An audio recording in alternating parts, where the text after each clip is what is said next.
Everybody, what's up? Circus here coming at you with another Yu-Gi-Oh! Duel. Wait a second. This isn't a Yu-Gi-Oh! Video. This is way better. Yeah, get that Yu-Gi-Oh! Crap out of here. You're probably a Yu-Gi-Oh! Duel Links fan if you're watching this, because otherwise, how would you have even heard of us? Maybe YouTube would have brought you here, but maybe not. But in case you don't know, I'm Circus. That's Kamel over there. Typically, we do Yu-Gi-Oh! Duel Links content, but we're also huge Star Wars fans. Yes, this is something that me and Circus are both very dear fans of. All the way back when we first met, we were like, Circus was like, "Hey, want to do a Star Wars show?" And I was like, "No." That's true. That's true. So now that I guess we're running out of ideas. We saw that YouTube money. We're like, oh man! So now here's our Star Wars series. Yeah, we got to at least try throw out a Mandalorian video. See if you guys like it. The season 2 came out. Episode 1 just happened last Friday. We're recording this like on a Tuesday afterwards because Kamel was on vacation, and we just want to take some time and throw the video together and have some fun with it. But hopefully if you guys like it and watch it, we'll come out with ones a little bit quicker next time. But we still want to talk about it because I love The Mandalorian, and I'm so glad that it's back. Yeah, The Mandalorian. I honestly didn't know too much about the Mandalorians in general before watching this series. So it was definitely a really good perspective into the Star Wars universe for me. We won't beat it up too much, but I mean, obviously, Mandalorian is such a breath of fresh air after all the movies that came out that people didn't like. A lot of people didn't like Rebels. I liked Rebels. I liked Rebels too. I liked Rebels, man. I was there for the whole ride for Rebels. I was there for the final episodes when everything was going nuts. I loved it. I recently went back and rewatched Rebels all the way through. It's pretty good. A lot of people don't give it enough credit. I think it's pretty good. But Mandalorian, back to the point here. Mandalorian is great. Obviously done by Filoni and Favreau. These guys actually are Star Wars fans, and they like the show, and they want it to be good, and that's why this is so good. So let's get into the episode. It starts off with the recap, so we can skip that. Who cares? It just showed you what happened last season. The only thing that really important last season, you got the child, you got the Darksaber. Let's go. The child, the Darksaber, and now he is trying to reunite the child with his people. With the Jedi, basically, Yeah. So, all right. So it starts out, he lands on that, just another grimy ass planet, and he's walking through the streets, and there's those like weird, the red eyes, those wolves or whatever. I feel like we've seen those maybe in another episode of Clone Wars or something before. And he goes to a fight, right? He goes to the fight. What did you call them? I wasn't sure what they were called. The Gomorians or something? The Gomorian Guards. And I thought they were cheesy looking because if you saw them in Jedi, they look one way. And then you see them here. And this is just obviously some guys like cosplaying or something. They just look funny. They looked like Bionicle. Like they didn't even look like they were Rock'em Sock'em robots almost how they were fighting. I think the ones in Jedi, they were like in full rubber outfits. These guys are obviously just like buff fat guys with makeup on, you know what I mean? Yeah. And so it was kind of they just didn't look quite right. But maybe these are like fighting Gomorian Guards. These guys are actually like in shape, where the guys at Jabba's palace, they were all fat and lazy. Maybe so I thought this was a nice scene, the whole like underground fighting thing. I thought it was odd that he was just letting the child like chill with his carrier in his little egg with the cover open. I was like you're just letting him like chill like that. You're not gonna like close it up when he comes in this shady place, right? Because you would think that people are still looking for the child at this point, right? Yeah, because he just pissed off like the Empire. The guild is still probably mad at him, even though the disgraced magistrate, I can't remember his name, Apollo Creed cleared their name. All right, yeah. So then he sits down and he talks to. I didn't catch this at first. I caught it in the credits at the end, but John Leguizamo, the Cyclops. I didn't realize that until I read the credits, and I was like, oh, okay. You actually had to tell me that one. I didn't notice that one either. Yeah, I didn't recognize the voice or whatever. But he talks to this guy, and this guy is supposed to help him find another Mandalorian. And it turns out, I just want to take your armor, bitch. That's all it comes down to. I want to take your armor. Yeah. And this guy, this Mando, compared to the other Mandalorian we'll see later, his armor is awesome. You know, it's so big and full. It's got to be worth like millions of dollars when he's walking Yeah, his around. armor. Yeah, well, he's traded with the imps Yep. as they call him. He's done a ton of missions. He's collected the Beskar over time for the armor. And then at the end of season 1, of course, they melted down all the dead Mandalorians Right. for his signet and stuff like that. So Right, because he's like, if you're playing a video game, he's not that level 1 character. You know, he's like yeah, at the he's whatever the awesome. higher levels. I mean, he's got like the full armor on. You know, Something I so. thought that was weird about his speech, like he was talking a lot of shit here. He was like, "I've taken a liking to Beskar armor," but I was like, "You've taken a liking to it, but you don't have it. None of your guys who are going to defend you have Right. it. Where's all your Beskar at, man? What are you talking about? What are you I'm gonna talking bring about?" out 3 guys. I think 3 guys pop up right with blasters. I'm gonna try to shoot you in your armor that's blaster proof. With blasters and like rags on, like, and they're gonna like take you down with full armor. Then what's it called? Is it like, oh, I can't remember the little heat-seeking missiles that he's got on his armor. You know, I Oh love my that. gosh, I can't remember, but Yeah, it turns on and you know, Baby Yoda's just like, boop, oh shit. You he doesn't know? really go down. I love that. Yeah, that's great. So obviously a great fight scene in the beginning, just showing you what a badass Mando really is. Yeah, and he's like taking hits, like just bashing his head against them, using his armor, using the environment against them, just absolutely demolishing them in a fight.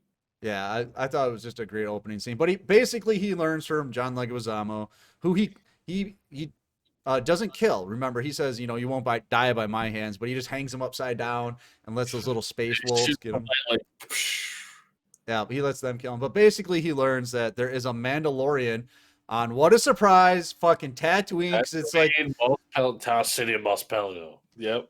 it's the most active planet in the outer rim for some reason. You know, it's a goddamn sand planet, but everybody goes there because there's obviously nothing else going on. So he's gonna go to Tatooine to go find the other Mandalorian and talk to him about finding the Jedi, basically. All right. So he goes there and he ends up in he first meets that at the spaceport, he meets that curly haired lady again. She's like, oh, let me see the baby. Yeah. You know, she's funny. And she basically points him in the direction of, what was it? Moss what? Mospelgo. Moss way out in the middle of nowhere, right? Mospelgo. Yep. So that's when they go on a ride out there, and this is one of my favorite, by far, scenes in the whole show because I'm a Baby Yoda fanatic. He is adorable, and look at this little fucker. Look at that! How he was hanging out the window. Oh my god! On the speeder bike going out to Moss, whatever, man. Look at that! Look how happy he is. He's so cute. His mouth is open. Ah! Like a dog hanging his head out the window in a car. I love Baby Yoda. So basically, you know, he gets out there and people are looking at him like, holy shit, who is this guy?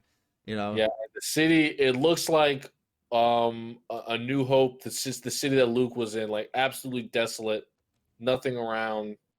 Well, like, I think it's supposed to be like, this whole thing is like Western themed. So it's supposed to be one of those old Western towns that has like 4 buildings on each side.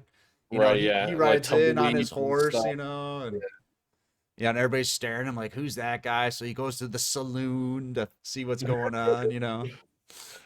Oh man, yeah, I absolutely love this portion of the episode where he's just like entering the town for the first time, and then he enters the saloon like he says, talks to the guy, and then the Weequay, yeah, the pirate. Yeah, what's up? Well, the Weequay, they're the pirates basically, and all the other episodes like with Hondo or at Jabba's palace, they're always like the space pirates, but here he's a bartender. Mm-hmm. Oh! I actually didn't know that was a thing. Well, usually they are. Hondo. Well, that is Hondo's race, right? Yeah, he's the same race as Hondo. Okay. Yeah, I mean, I guess maybe not all Weequay are pirates, but that's what we have seen them as. Previous to this is they're always the bad guys or whatever. So now we're seeing one. Maybe he's reformed. You know, he's like, I'm giving up the pirate life. I'm just gonna be a bartender. In town, he's a saloon. Yep. Off the map. Yeah. Yep. So finally, he asks about the Mandalorian, and what do you know? The guy just shows up out of nowhere. He's like, you mean the Marshal? And then he just shows up. I was like, all right. Yep. Da-da-da-da. Yeah. And now this part's kind of funny, right? Because when the marshal walks in, right away you're just like, look at this guy. No. He's See, got the I armor love on. to And he's see. got this little ass body. I love the scene because he comes in, and then as soon as he appears, this little music score plays, and it's like, da-da-da. And then he comes in, the armor's all slumped, and then he's like, "How you doing? What brings you here, stranger?" And then he's like, 2 shots, please. And then they sit down. But something about this, I don't know if you have a picture of him without his helmet on right next or Oh, not. I don't. I'm sorry. Oh no, it's I okay. should. But something that I found out about this, maybe you didn't know, but so for those of you who don't know, this right here is Boba Fett's armor, at least his helmet and his chest plate and shoulder guards, being worn by the Marshal of Mos Pelgo, Right. and this guy's name is Cobb Vanth, Come and on. Just call him Steve. Cobb Vanth, and he's actually from a Star Wars book called Star Wars Aftermath. Really? Okay. It's from the It's one. Aftermath series? One. Okay. It's one of the books that are from the split between Return of the Jedi and Force Awakens. Okay. Okay. He's in one of those books. It's by Chuck Wendig, so check it out.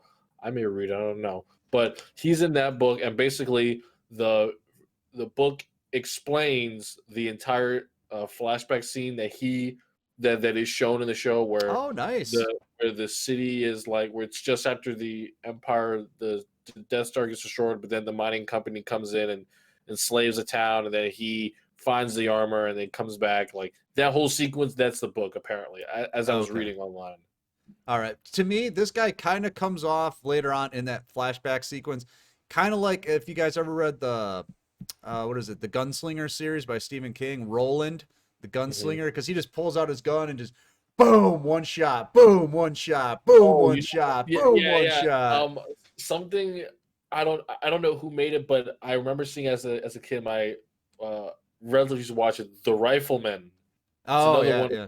those that you're talking about, and that kind of reminded me when they did the flashback, and he just went into the saloon and just absolutely demolished them because that's like what they do in those like old westerns. Like the Yeah. hero gets beat up by some bad guys, he gets messed up, and then he gets out of it, and he comes back, and he just demolishes everyone in the saloon. So I loved that scene with the armor, like just absolutely displaying it in its full capabilities.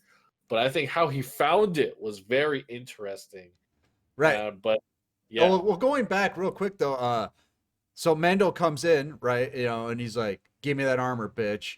yeah, And the marshal's like, when you walked in, I kind of figured only one of us were gonna be walking out of here alive. And Mando's like, "Give it to me now." He's like, "We gonna do this now?" He's like, "Yeah." He's like in front of the kid. He's like, "He's seen Steve, worse."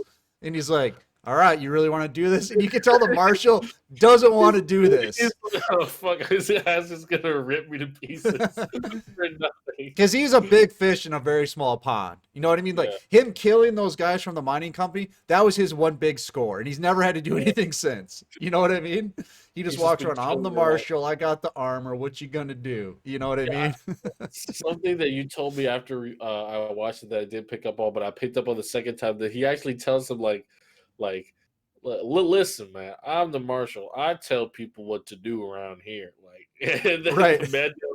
Mando is not having it. He's like, I take it off, or I'll take it off you. Right. Like Mando's used to killing people all the time. You can tell the marshal, he's probably not as used to it. Like I say, that was his one big thing he did, getting rid of the mining company, but he doesn't have the taste for it like Mando does. So this isn't going to go well. But he gets saved by the crate dragon coming through town. The Great Dragon. So that was kind of cool because the crate dragon that goes all the way back to episode 4. I would call it just Star Wars, the first Star Wars that came out. That was the you see the skeleton on the ridge there when Luke gets knocked out by the sand people, and Obi-Wan comes down and he makes like the call of the crate dragon to scare the sand people away. Oh, I Yeah. see. Yeah, it's like a "Roar," or whatever, it scares the sand people like crate dragon, and they run off, and that he comes down and saves Luke, and you see the skeleton in New Hope. So that's what that's from. So we finally get to see the crate dragon, and that thing just is pretty cool looking. Oh yeah, that was absolutely insane. I wasn't sure what it was at first, Oh, I but knew then, right away because I'm like, but then I did hear them mention it again, like, oh, Krayt Dragon, oh, it's hiding in the abandoned Sarlacc pit, and I yeah, was like, oh, okay, Krayt Dragon. And then, but that was absolutely insane. It was huge. It covered basically the entirety of the town underneath, right. the ground, under the sand. It was crazy. And yeah, this is a picture from the where they tried to battle When they're it. fighting it later, but yeah, they didn't. I thought this was a cooler picture than just its back, Mhm. which was what it Yeah. was in the city. But I knew it was the Krayt Dragon right away because what I loved about Filoni and Favreau and the whole team that's working on the show is they're not like trying to. They're introducing new stuff, but they're also like bringing in the old stuff, you know, and like paying homage to it. So right away, as soon as I think like I heard the noise, as soon as it starts rocking the ground, I'm just like Krayt Dragon. It's got to be. It's got to be a Krayt Dragon, and yeah. So I love that they're like expanding the lore on things that you want to know about, which is what they do with the Jawa scene. Obviously, getting into the Mandalorian armor, we can talk about that, and then also just the Sand People in general, because you know the Sand People are always just you know they're just those guys throughout the movie, or they just get slaughtered by Anakin, or they're just taking pot shots at the pod race or In this something. You know. episode, they were like planning stuff, talking like. Yeah. They're just sign language and stuff. I loved it. Yeah. The Mando was communicating with them. Yeah, It was somehow he knows their language. He had used it in season one. He had talked to them before. Remember, they were chasing that other like assassin bounty hunter out into the desert. He had talked to them then also. So it's yeah. kind of cool to see that. So yeah, the Krayt Dragon comes through, right? And then they're like, okay, the Marshal's like, how about this? How about you don't kill me? You don't take the armor. I'll give you the armor if you help me take out the Krayt Dragon. And Yeah. Mando, because he's got this new creed, basically, I only kill when I have to. He's like, all right, deal. How hard could it be to take out a Krayt Dragon? He's like, he tells him like, Mando's just like, easy. I'll just fly up above my ship and blow it out of the Oh, right, yeah. planet. And he's like, ah, it's not gonna be that easy. I know where it sleeps though, and he takes them to this the Sarlacc pit, the abandoned Sarlacc pit, and on their way they run into the Tusken Raiders. Well, this is And the cool part. Don't forget this part. Remember the pod racer yeah, speeder.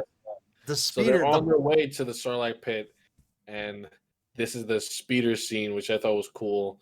And Anakin's pod racer engine. I know you pointed out to me the first time I watched this, I was just thinking like, oh, his speeder is just like so much faster than the Mando's. Like it's just like like he could just absolutely get there like way Right. before him and blow him out of the water. But then when you told me it was Anakin's pod racer, I was like, oh yeah, absolutely. He's got one of his two like pod Engines, racer yeah, man. engines.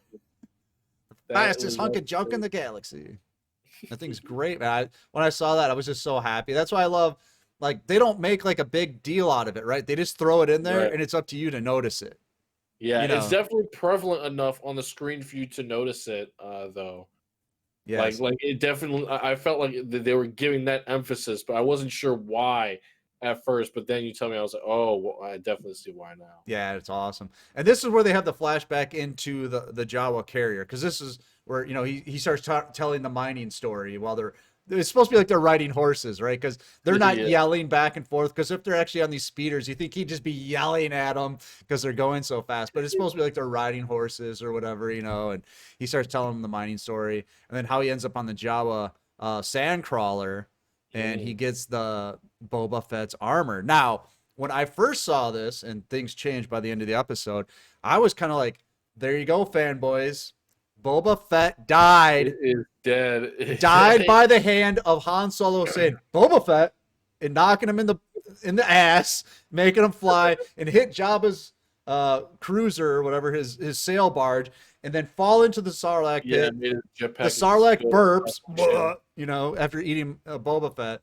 And the rumors always were, I think there was maybe a comic or one of the books that said, "Oh, he climbed out. He didn't go down like that. He climbed out." Yeah, yeah, So that's what people were saying. But you know, very interesting what they like.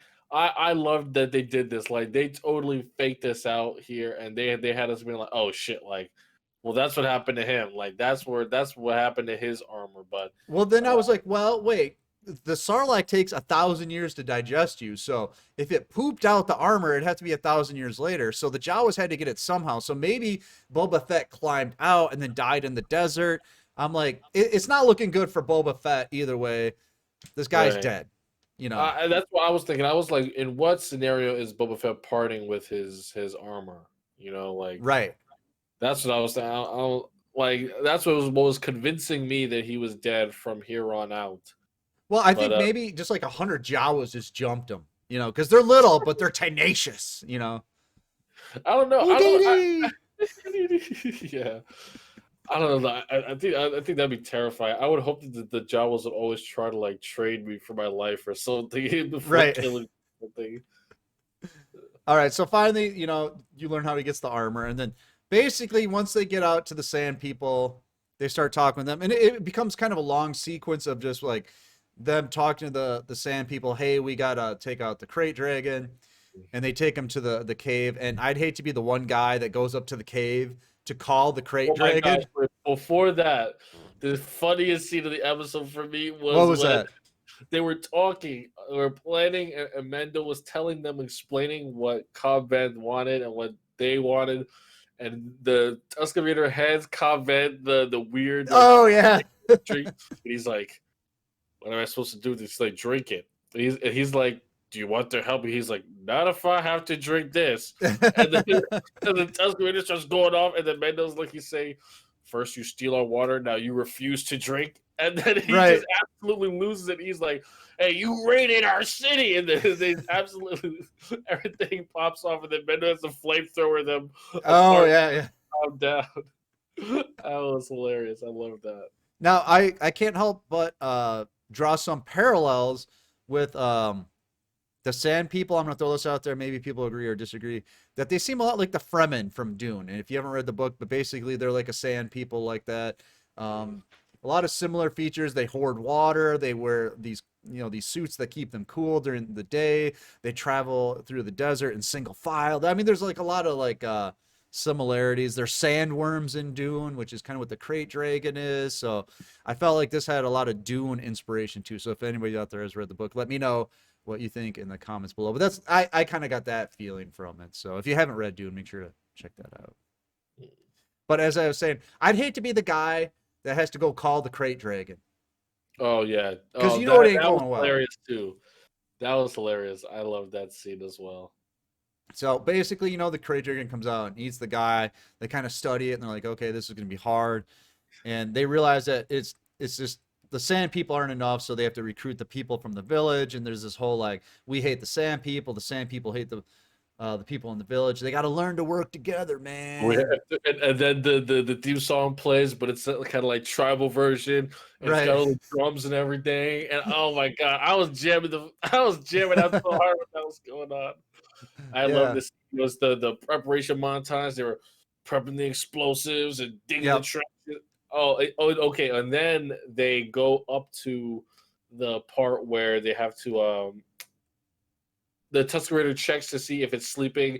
It's saying it's sleeping, and then they start digging the trenches and placing the explosives, and that's when that scene happens. Yeah, because they're all working together. He's like, "We don't have much time," and then we only got one shot at this. And yeah, I love that part. Yeah. So then the actual battle scene with the Crate Dragon at the end, it was a lot longer than I remember when I went back and watched the game. It was like 15, 20 minutes, the whole sequence. Yeah, it was sick because the first part, like, you think it's over after they hit it with the explosions, but then it's not. Then it burrows, gets up again, and then it goes all the way from behind them, and then it's a whole nother layer to the fight. So yeah, and they're just using like ballistas and stuff, trying to like, oh, if we shoot this spear into its face, that'll do something. It's like, what are you gonna do with that? Something I thought was these people were getting way too brave. Like, people were running up close and like throwing grenades in its mouth. I was like, what are you people doing? This huge ass thing just has to move forward and consume you, and you're up in there like, yeah, let me get a grenade.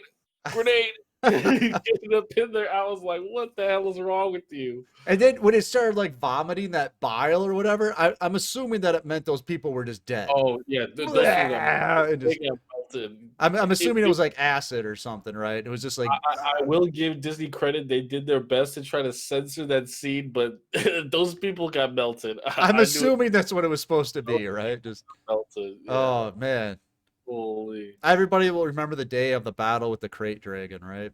For sure. So the Beskar must be really good, like an anti-acid thing too, because basically they fight the dragon for a long time and nothing's working. And Mando's got a great idea that he's going to take a bantha that's covered in explosives and have the Yeah. crate dragon eat Mando and the bantha and get digested, and then He didn't want to get eaten first. The egg kind of like it was trying to run away. oh, So the he had to hold it in bantha, yeah, place. Yeah, so he had to hold it in place inside. But yeah, that was pretty interesting as well. His best guard didn't even get like burned or like stained or anything. The right. acid was kind of just like on top of it. Like So it was gonna. the dragon eats the bantha and Mando, and then seconds later, where he detonates the grenades, and then it blows up from the inside, and there's just like crate dragon meat and blood everywhere, and everybody's cheering, and Yeah, it was great. I loved that. But yeah, that was super interesting. But I was like, oh well, I guess Boba Fett got digested by the Sarlacc, right? So that's why his armor was all messed up, and it still was in there for like well, 20. it was kind of like that too if you watch Empire and stuff. I mean, it had like the dent in the helmet, and it had the scars on it and stuff. I think it was supposed to be representative that he's had a long life as a bounty hunter. I Yeah. mean, it was all scuffed before too. So, yeah. So then I got a picture here of. I had to look this up because I wanted to know. I figured it had to be something significant, but the pearl right here that this sand person pulls out of the carcass of the crate dragon. So I looked up this. It starts out as a stone in the digestive system, and it Mhm. becomes like a pearl, like a circle after a while because it's used in digestion. So as it eats the food, the stone falls and helps digest the food, and eventually becomes a pearl. And they can be different colors, basically any color of the rainbow. And Mhm. different cultures view it as highly valuable for different reasons. And the Sand people see it as like you're an ultimate warrior if you have the pearl. It's like yeah, and these things are like highly sought after, and they're worth like millions of dollars. So Mm. that's why he's like, I got the pearl, because that's what they're all So I looking for there. yeah. So I guess that's why they were like, we'll help you take it down if you grant us like They want the exclusive body. rights to its ichor. Yeah. Yeah, so that's what they're after. Now Mando, I thought it was kind of gross. He just has like a big chunk of crate dragon meat on the back of his speeder Yeah, at I the was end. like, oh, what do you want that for? You gotta Like, drive across the hot desert with that? What the hell? that was gross. I was like, what the heck? I've never Just like, had crate dragon meat. Maybe it's delicious. I don't know. I don't know, but yeah, For some, yeah. There's like a whole story behind these pearls with one of the former Sith hunting crate dragons to have multiple pearls. I guess you can use them in making lightsabers if you know what you're what the heck? doing, and yeah. So there's a lot behind that pearl. You got to get Mm, into it. So basically, the scene it just ends with him riding off into the sunset on his horse. Basically. So it kind of feels like if you ever read the Gunslinger novels, like a gunslinger style story. The guy shows up to an old western town. They have a problem. He helps them out. Obviously, they're going with a lot of old western themes in this series, so I thought that was cool. But then at the end, that's this the kicker, right? At the end, there's mm. this guy. Who's this guy? And they show his face. I'm not going to show his face, but He's watching the Mendo and the child ride off back to the ship yes. where the ship is, the shipyard.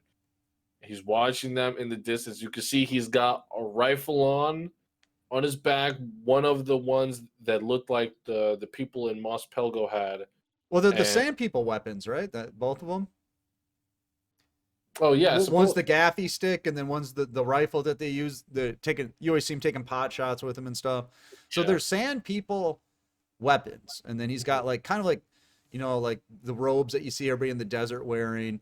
And then when you see his face, at first it didn't hit me, but then it hit me like when the episode was over, and I would automatically say that It didn't hit me first either. I didn't that's know. Commander Cody, that's Captain Rex, but I think the reference is supposed to be it's Jango Fett, which means it's Boba Fett. Holy shit! There you go, the guy that played all the clones in The episode very 2 and 3. That's him. That's him. the very popular theory right now is that this is supposed to be Boba Fett, and Well, it's the guy that played the clones. Who else is it? I know no one's gonna watch this video, but just in case someone calls us out in the comments, it could be any other clone, It could. because it is the actor of that played Jango Fett in the movie. So could Yeah. be any other clone since he was the basis for the Except clone. Rex, because we know Rex was on. He had a white beard. He ended up in Return of the Jedi. Yes, We so know where Rex is, but besides no that, way- there's no way he like shaved off his entire beard and all that Right. before. So this is not Rex, but could be any other clone. But it's most likely Boba Fett. I do Right. believe it is. I don't think they would blue ball us like that. yeah, it's gonna be Boba Fett, and that's really cool how they teased it there at the end. So I'm very interested because we know that Ahsoka is confirmed as well. So I'm really I interested. can't wait. I'm really interested to see how all three of these characters are tied together: the Mando, Boba Fett, and Ahsoka. Yeah, Rosario Dawson as Ahsoka. I can't wait to see how that works out. It's gonna be really interesting. I want to see what type of character Boba Fett becomes, whether he becomes a kind of antagonist or someone who kind of helps the Mando. Well, it's kind of like hashtag justice for Boba, because like episode 5, Empire Strikes Back, he looks cool, but he doesn't really do a whole lot. And then he's in episode 6, Return of the Jedi, a little bit, and then he dies. He's better as a kid in the Clone Wars animated show. You know, it's like, that Boba Fett is more badass. So now we get to see him in Mandalorian. Maybe he's actually going to be badass. So while most people like contrary to popular belief, Jango and Boba Fett are not Mandalorians. Right. So like, even though like they're here, like their ties may not they're not like what people may think they are. You know, from what I think. You know, so I don't think they're gonna have a very like, you know, a very laid out relationship like one that you can expect already, because they don't have an inherent relationship. Mando thinks that, you know, he's looking for this this Mandalorian. Boba Fett's to tell him he's not even a Mandalorian. He's just someone else who had Mandalorian armor as well. Right. Yeah. Like, So it'll be interesting to see what happens. So as we're recording this, it's a Monday. So the next episode's only is on Friday. It's just a few days away. Hopefully the next video will come out a lot sooner. Yeah, hopefully. I'd like to record this the day of the episode comes out. So that'd be great. Yeah, it'd be great. Come out Saturday morning. So I hope you guys watch this video. And if you made it all the way, awesome. This is honestly, I love Star Wars way more than Yu-Gi-Oh! If you're here because you're our Yu-Gi-Oh! Fan, because you watch our Yu-Gi-Oh! Stuff, I love Yu-Gi-Oh! But fuck Yu-Gi-Oh! Star Wars is way better. I love Star Wars with passion. If you passion. guys ever want to talk about Star Wars, see Star Wars video games, Star Wars anything, I love Star Wars, man. I'll talk some Star Wars with you guys. So let us know if you like it. Actually, the first time I ever saw come out, like with my eyes, he was wearing. It was a picture of him in his Finn jacket. Yeah. Remember you posted that like in a selfie channel? I was like, "Is that really you?" He's like, "Yep, that's me." I'm like, "You got Finn's jacket on. That's awesome." So yeah. Star Wars, man. So it's all about. So we're gonna get out of here. I hope you guys like it. If this video gets 500 views, we'll do another one. So 500 views, yeah, we'll do another one. Yeah, hopefully it does. So we'll see you guys next time. I hope you enjoyed it. I had a lot of fun doing it. I know Camille did too. I sure did. Peace out, guys. See you next week.